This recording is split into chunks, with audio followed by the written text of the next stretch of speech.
Hamlet observa a Horácio que há mais coisas no céu e na terra do que sonha nossa filosofia. Era a mesma explicação que dava a bela Rita ao moço Camilo, numa sexta-feira de novembro de 1869, quando este ria dela por ter ido na véspera consultar uma cartomante. A diferença é que o fazia por outras palavras.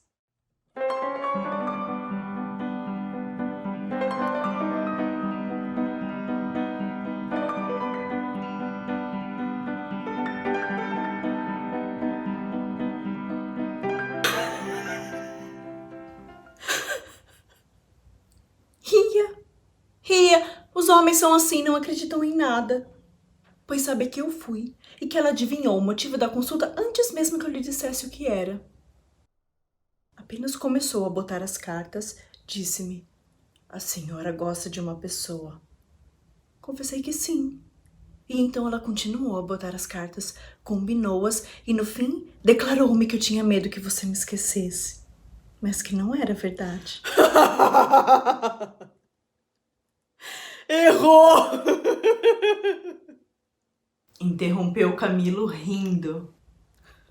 Não diga isso, Camilo. Se você soubesse como eu tenho andado por sua causa... Você sabe, já lhe disse, não ria de mim, não ria. Camilo pegou-lhe nas mãos, olhou para ela sério e fixo.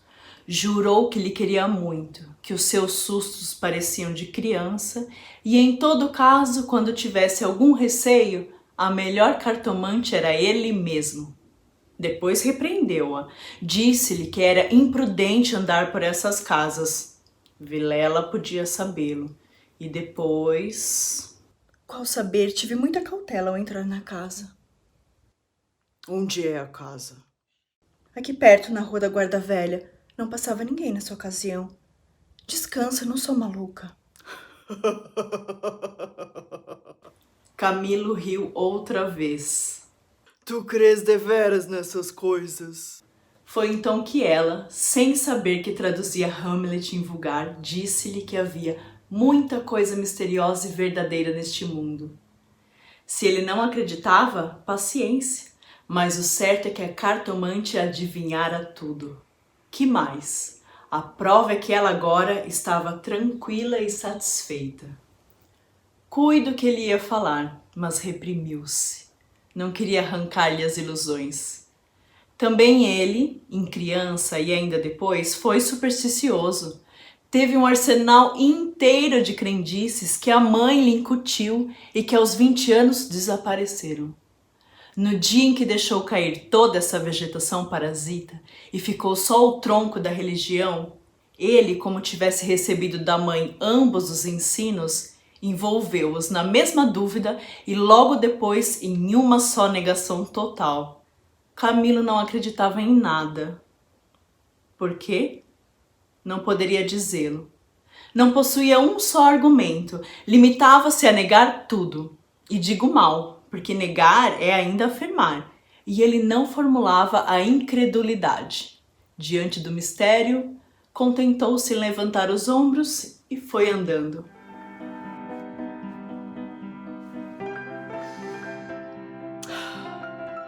Separaram-se contentes. Ele ainda mais que ela. Rita estava certa de ser amada.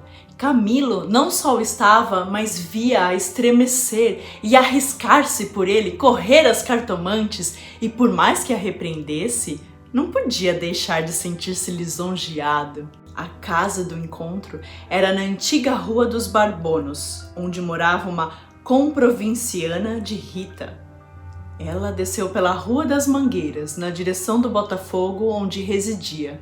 Camilo desceu pela Guarda Velha, olhando de passagem para a casa da cartomante. Vilela, Camilo e Rita. 3 nomes, uma aventura e nenhuma explicação das origens. Vamos a ela. Os 2 primeiros eram amigos de infância. Vilela seguiu a carreira do magistrado. Camilo entrou no funcionalismo, contra a vontade do pai, que queria vê-lo médico. Mas o pai morreu e Camilo preferiu não ser nada. até que a mãe lhe arranjou um emprego público. No princípio de 1869, voltou Vilela da província, onde casara com uma dama formosa e tonta. Abandonou a magistratura e veio abrir banca de advogado. Camilo arranjou-lhe casa para os lados de Botafogo e foi a bordo recebê-lo. "O senhor?" exclamou Rita, estendendo-lhe a mão. "Não imagina como meu marido é seu amigo. Falava sempre do senhor." Camilo e Vilela olharam-se com ternura. Eram amigos deveras. Depois, Camilo confessou de si para si que a mulher do Vilela não desmentia as cartas do marido. Realmente era graciosa, viva nos gestos, olhos cálidos, boca fina e interrogativa. Era um pouco mais velha que ambos. Contava 30 anos. Vilela, 29 e Camilo, 26. Entretanto, o porte grave de Vilela fazia-o parecer mais velho que a mulher, enquanto Camilo era um ingênuo na vida moral e prática. Faltava-lhe tanto a ação do tempo como os óculos de cristal que a natureza põe no berço de alguns para adiantar os anos. Nem experiência, nem intuição. Uniram-se os três. Convivência trouxe intimidade. Pouco depois, morreu a mãe de Camilo. E nesse desastre que o foi, os dois mostraram-se grandes amigos dele. Vilela cuidou do enterro, dos sufrágios, do inventário, e Rita tratou especialmente do coração. E ninguém o faria melhor. Como daí chegaram ao amor, não o soube ele nunca. A verdade é que gostava de passar as horas ao lado dela. Era sua enfermeira moral, quase uma irmã, mas principalmente era mulher e bonita. Odor de femina, eis o que ele aspirava nela, e em volta dela para incorporá-lo em si próprio. Liam os mesmos livros, iam juntos a teatros e passeios. Camilo ensinou-lhes as damas e o xadrez e jogavam às noites. Ela mal, ele, para lhe ser agradável, pouco menos mal. Até aí as coisas. Agora, a ação da pessoa. Os olhos teimosos de Rita, que procuravam muitas vezes os dele, que consultavam antes mesmo de o fazer ao marido, as mãos frias, as atitudes insólitas. Um dia, fazendo ele anos, recebeu de Vilela uma rica bengala de presente e de Rita apenas um cartão, com um vulgar cumprimento a lápis. E foi então que ele pôde ler no próprio coração. Não conseguia arrancar os olhos do bilhetinho. Palavras vulgares, mas há vulgaridades sublimes, ou pelo menos deleitosas.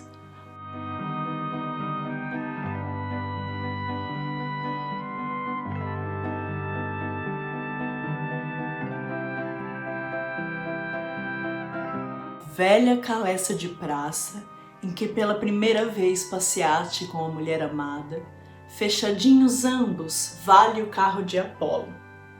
Assim é o homem, assim são as coisas que o cercam. Camilo quis sinceramente fugir, mas já não pôde. Rita, como uma serpente, foi se acercando dele, envolveu-o todo, fez-lhe estalar os ossos num espasmo e pingou-lhe o veneno na boca. Ele ficou atordoado e subjugado. Vexame, sustos, remorsos, desejos, tudo sentiu de mistura. Mas a batalha foi curta e a vitória delirante. Adeus escrúpulos! Não tardou que o sapato se acomodasse ao pé, e aí foram ambos, estrada afora, braços dados, pisando folgadamente por cima de ervas e pedregulhos, sem padecer nada mais que algumas saudades quando estavam ausentes um do outro. A confiança e estima de Vilela continuavam a ser as mesmas. Um dia, porém, recebeu Camilo uma carta anônima que lhe chamava imoral e pérfido e dizia que a aventura era sabida de todos. Camilo teve medo e, para desviar as suspeitas, começou a rarear as visitas à casa de Vilela. Este notou-lhe as ausências. Camilo respondeu que o motivo era uma paixão frívola de rapaz. Candura gerou astúcia. As ausências prolongaram-se e as visitas cessaram inteiramente. Pode ser que entrasse também nisso um pouco de amor próprio, uma intenção de diminuir os obséquios do marido para tornar menos dura a aleivosia do ato. Foi por esse tempo que Rita, desconfiada e medrosa, correu à cartomante para consultá-la sobre a verdadeira causa do procedimento de Camilo. Vimos que a cartomante restituiu-lhe a confiança e que o rapaz repreendeu-a por ter feito o que fez. Correram ainda algumas semanas. Camilo recebeu mais 2 ou 3 cartas anônimas, tão apaixonadas que não podiam ser advertência da virtude, mas despeito de algum pretendente. Tal foi a opinião de Rita, que, por outras palavras mal compostas, formulou este pensamento: a virtude é preguiçosa e avara, não gasta tempo nem papel, só o interesse é ativo e pródigo. Nem por isso Camilo ficou mais sossegado. Temia que o anônimo fosse ter com Vilela e a catástrofe viria então sem remédio. Rita concordou que era possível. Bem, eu levo os sobrescritos para comparar a letra com as das cartas que lá aparecerem. Se alguma for igual, guardo-a e rasgo-a. Nenhuma apareceu. Mas daí a algum tempo, Vilela começou a mostrar-se sombrio, falando pouco como desconfiado. Rita deu-se pressa em dizê-lo ao outro, e sobre isso deliberaram. A opinião dela é que Camilo devia tomar a casa deles, tatear o marido e pode ser até que lhe ouvisse a confidência de algum negócio particular. Camilo divergia. Aparecer depois de tantos meses era confirmar a suspeita ou denúncia. Mas valia cautelarem-se, sacrificando-se por algumas semanas. Combinaram os meios de se corresponderem, em caso de necessidade, e separaram-se com lágrimas. No dia seguinte, estando na repartição, recebeu Camilo este bilhete de Vilela. Vem já à nossa casa, preciso falar-te sem demora. Era mais de 12:00. Camilo saiu logo na rua, advertiu que teria sido mais natural chamá-lo ao escritório. Por que em casa? Tudo indicava matéria especial, e a letra, fosse realidade ou ilusão, afigurou-se-lhe trêmula. Ele combinou todas as coisas com a notícia da véspera. Vem já à nossa casa. Preciso falar-te sem demora, repetia ele com os olhos no papel.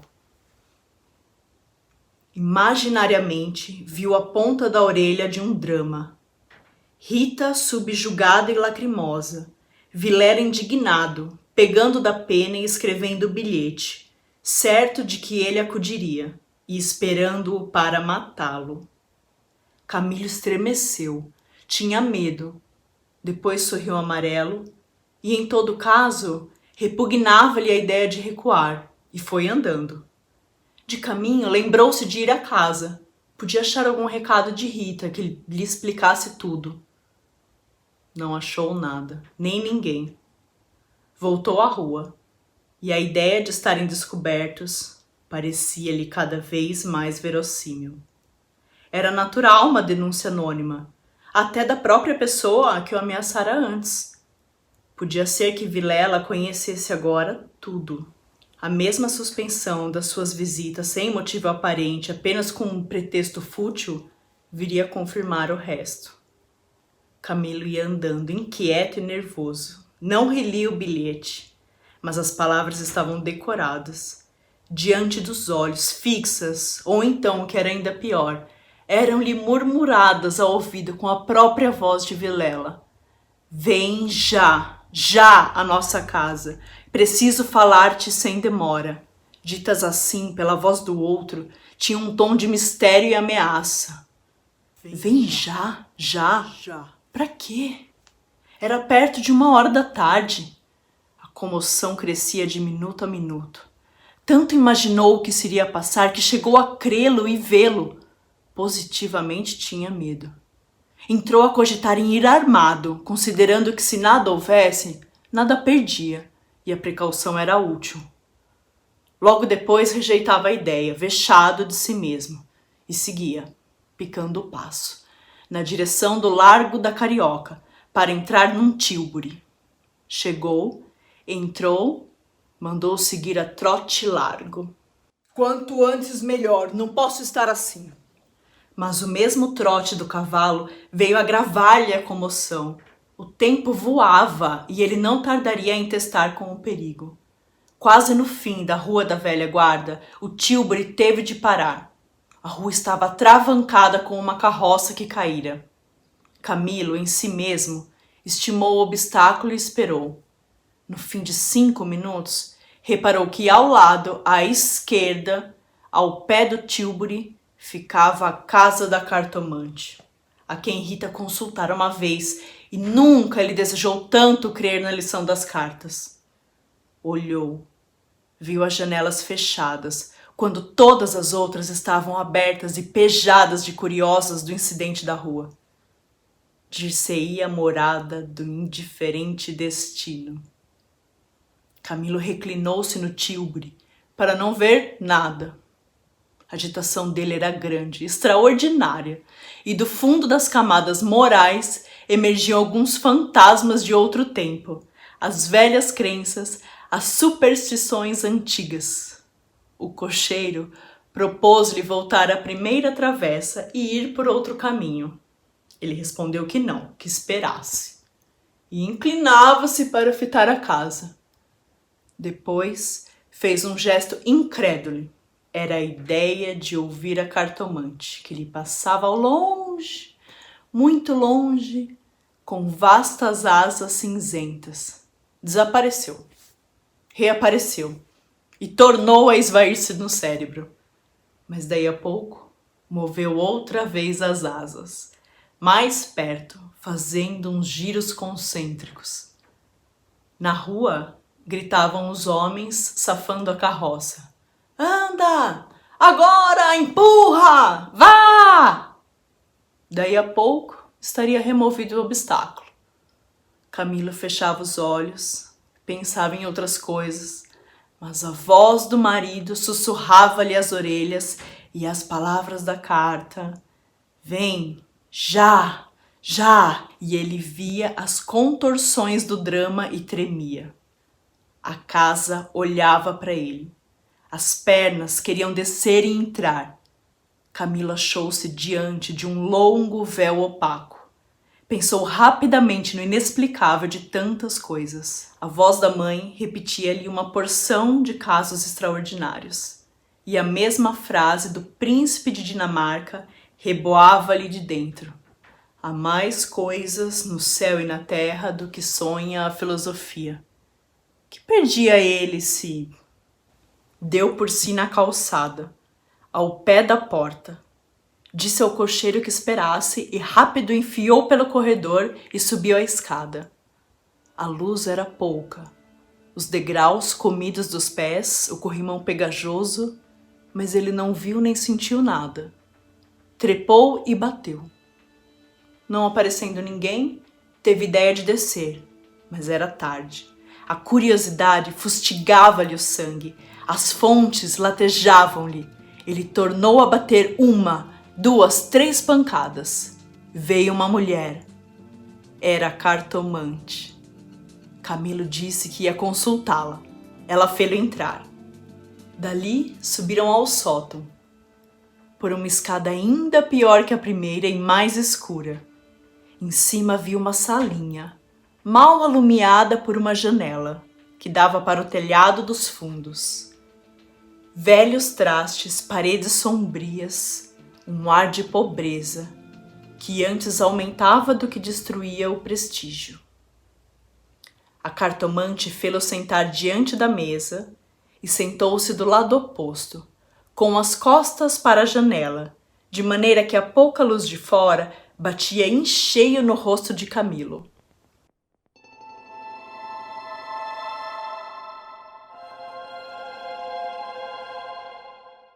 Abriu uma gaveta e tirou um baralho de cartas compridas e enxovalhadas. Enquanto as baralhava, rapidamente olhava para ele, não de rosto, mas por baixo dos olhos. Era uma mulher de 40 anos, italiana, morena e magra, com grandes olhos sonsos e agudos. Voltou 3 cartas sobre a mesa e disse-lhe: Vejamos primeiro o que é que eu traço aqui. O senhor tem um grande susto.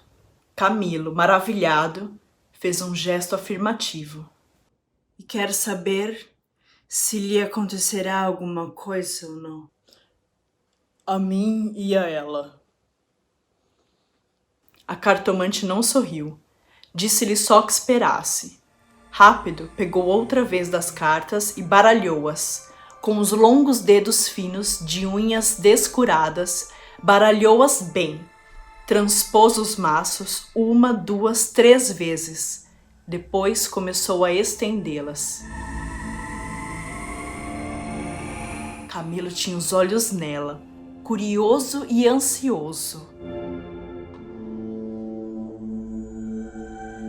As cartas dizem-me. Camilo inclinou-se para beber uma a uma as palavras. Então ela declarou-lhe que não tivesse medo de nada. Nada aconteceria nem a um nem a outro. Ele, o terceiro, ignorava tudo. Não obstante, era indispensável muita cautela. Ferviam invejas e despeitos. Falou-lhe que o amor os ligava, da beleza de Rita. Camilo estava deslumbrado. A cartomante acabou e recolheu as cartas, fechou-as na gaveta. A senhora restituiu-me a paz ao espírito, disse ele, estendendo a mão por cima da mesa e apertando a da cartomante. Esta levantou-se, rindo. Vá, ragazzo innamorato. E de pé, com o dedo indicador, tocou-lhe na testa. Camilo estremeceu, como se fosse a mão da própria Sibila, e levantou-se também. A cartomante foi à cômoda, sobre a qual estava um prato com passas. Tirou um cacho destas, começou a despencá-las e comê-las, mostrando 2 fileiras de dente que desmentiam as unhas. Nessa mesma ação comum, a mulher tinha um ar particular. Camilo, ansioso por sair, não sabia como pagasse, ignorava o preço. Passas custam dinheiro? Disse ele afinal, tirando a carteira. Quantas quer mandar buscar? Pergunte ao seu coração, respondeu ela. Camilo tirou uma nota de 10.000 réis e deu-lhe. Os olhos da cartomante fuzilaram. O preço usual eram 2.000 réis. Vejo bem que o senhor gosta muito dela. E faz bem. Ela gosta muito do senhor.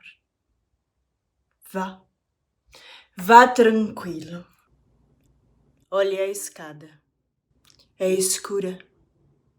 Ponha o chapéu. A cartomante tinha já guardado a nota na algibeira e descia com ele, falando com um leve sotaque. Camilo despediu-se dela embaixo e desceu a escada que levava à rua, enquanto a cartomante, alegre com a paga, tornava acima, cantarolando uma barcarola. Camilo achou o tílburi esperando. A rua estava livre. Entrou e seguiu a trote largo. Tudo lhe parecia agora melhor. As outras coisas traziam outro aspecto. O céu estava límpido e as caras joviais. Chegou a rir dos seus receios, que chamou pueris. Recordou os termos da carta de Vilela e reconheceu que eram íntimos e familiares. Onde é que ele descobrira a ameaça? Advertiu também que eram urgentes e que fizera mal em demorar-se tanto. Podia ser algum negócio grave e gravíssimo. Vamos, depressa! Repetia ele ao cocheiro, e consigo, para explicar a demora ao amigo, engenhou qualquer causa. Parece que formou também o plano de aproveitar o incidente para tornar a antiga assiduidade. De volta com os planos, reboavam-lhe na alma as palavras da cartomante. Em verdade, ela adivinhara o objeto da consulta, o estado dele, a existência de um terceiro. Por que não adivinharia o resto?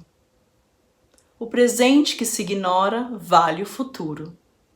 Era assim, lentas e contínuas, que as velhas crenças do rapaz iam tornando-o ao de cima, e o mistério empolgava-o com as unhas de ferro.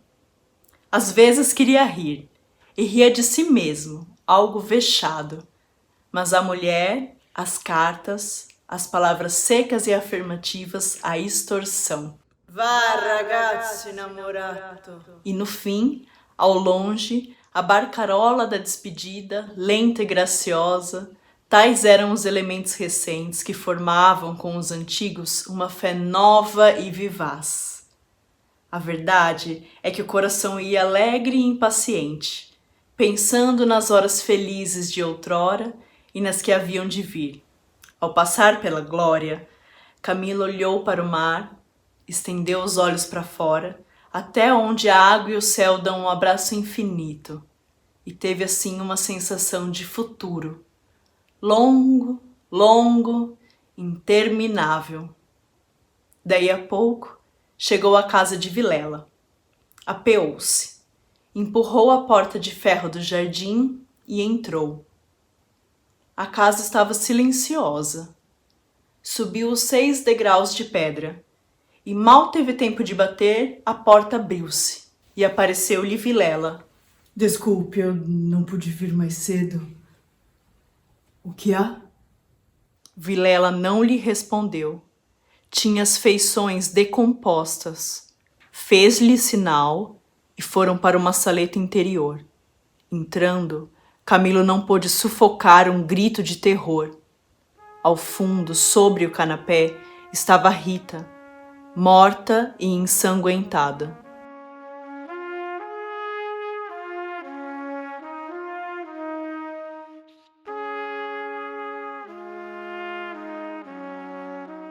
Vilela pegou-o pela gola e, com 2 tiros de revólver, estirou-o, morto no chão.